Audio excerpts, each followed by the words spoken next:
If we look at the human brain as a computer, we then have to ask, what is the software we use with that computer?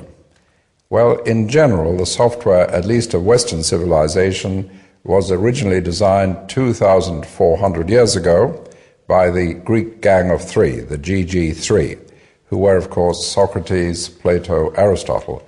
We've done virtually nothing about thinking since then. Creative thinking is a skill. It's not just a matter of individual talent. It's not just a matter of sitting by the river and playing Baroque music and hoping you get inspired. That's very weak stuff.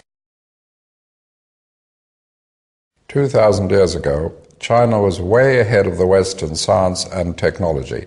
They had rockets and gunpowder and such things. What happened?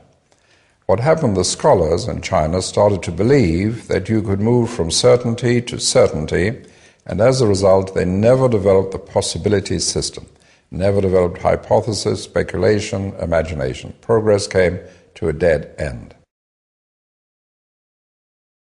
One of the very important things about creativity is that the new idea, the creative idea, must have value. Far too many people who believe they are creative think that just being different for the sake of being different is creative. It is not, and that is what gets creativity a bad name. So if you look at a door and you say doors are normally rectangular, let's make a triangular door. Now, unless you can show value for that, that is not creativity. That is just being different for the sake of being different. Now, one of the reasons people are reluctant to be creative in general is that if you try out an idea and it doesn't work, that is regarded as a mistake. Now, a big deficiency in language, certainly in the English language, is we don't have a word which says fully justified venture, which for reasons beyond your control did not succeed. So anything which did not succeed is called a mistake, and people don't like mistakes because that stands in the way of their promotion and their career. Provocation is one of the methods of lateral thinking, one of the tools of lateral thinking. It is completely contrary to the opposite of our normal logical thinking. In our normal logical thinking, you can only say things which make sense, which fit our experience and fit in with what we've said before. With a provocation, there may not be a reason for saying something until after you have said it. But because it puts us down in a different position in the patterning system, it allows us to open up new ideas.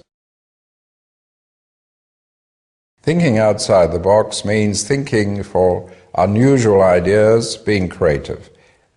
The notion is that we are all within a certain box which is formed by the constraints, by our expectations, by the concepts we use, by the perceptions we use, and we play around in that box.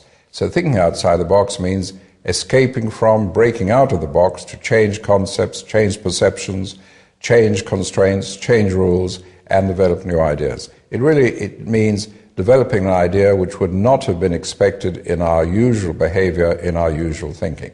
So it's just another term for creative thinking, unusual thinking, or lateral thinking. I prefer the term lateral thinking because that is very specifically defined in system terms, which means moving across from the main pattern to a side pattern, which once you're there, in hindsight, you can link up with your starting point. But thinking outside the box is the general term, meaning unusual ideas, ideas which would not have arisen within the box of your usual thinking.